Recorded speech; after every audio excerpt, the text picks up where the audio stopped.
உள்ளாட்சி அமைப்புகளில் தேர்தலில் போட்டியிடாமல் மாற்றுத்திறனாளிகளை நேரடியாக நியமிக்கும் மசோதாவுக்கு ஒப்புதல் வழங்கப்படுகிறது. கிராம ஊராட்சி, ஊராட்சி ஒன்றியம், பேரூராட்சி, நகராட்சி, மாநகராட்சிகளில் மாற்றுத்திறனாளிகளுக்கு முக்கியத்துவம் அளிக்கக்கூடிய வகையில் இந்த மசோதா என்பது நிறைவேற்றப்பட்டிருக்கிறது. ஏப்ரல் 16ஆம் தேதி சட்டப்பேரவையில் முதலமைச்சரால் சட்டத்திருத்த மசோதா நிறைவேற்றப்பட்டது.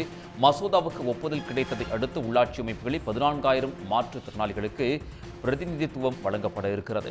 மசோதாவுக்கு ஒப்புதல் அளித்ததன் மூலம் நகர்ப்புற உள்ளாட்சி அமைப்புகளில் 650 மாற்றுத்திறனாளிகள் நியமிக்கப்படுவார்கள். 14,000 மாற்றுத்திறனாளிகளுக்கு தற்போது பிரதிநிதித்துவம் கிடைக்க இருக்கிறது. உள்ளாட்சி அமைப்புகளில் மாற்றுத்திறனாளிகளுக்கு பிரதிநிதித்துவம் அளிக்கும் மசோதாவுக்கு தற்போது ஆளுநர் ஒப்புதல் வழங்கியிருக்கிறார். உள்ளாட்சி அமைப்புகளில் தேர்தலில் போட்டியிடாமல் மாற்றுத்திறனாளிகளை நியமனம் செய்வதற்கு தற்போது ஒப்புதல் என்பது வழங்கப்பட்டிருக்கிறது. ஏப்ரல் 16ஆம் தேதி சட்டப்பேரவையில் முதலமைச்சரால் சட்டத்திருத்த மசோதா தாக்கல் செய்யப்பட்டு நிறைவேற்றப்பட்டது. கூடுதல் விவரங்களை வழங்குவதற்காக செய்தியாளர் கண்ணன் இணைகிறார். கண்ணன், விவரங்கள். மற்றும் ஊரக உள்ளாட்சி அமைப்புகளில் மாற்றுத்திறனாளிகளுக்கு நியமன முறையில் உரிய பிரதிநிதித்துவம் அளிக்கும் சட்ட மசோதாவை முதலமைச்சர் மு க ஸ்டாலின் சட்டப்பேரவையில் தாக்கல் செய்தார்.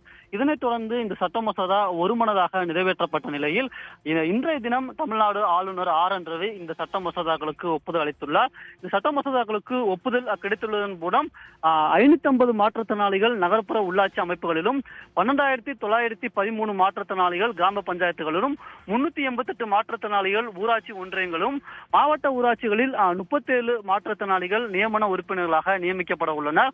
சுமார் 13,000 மாற்றுத்திறனாளிகள் நியமன உறுப்பினர்களாக நியமிக்கப்பட உள்ளனர்.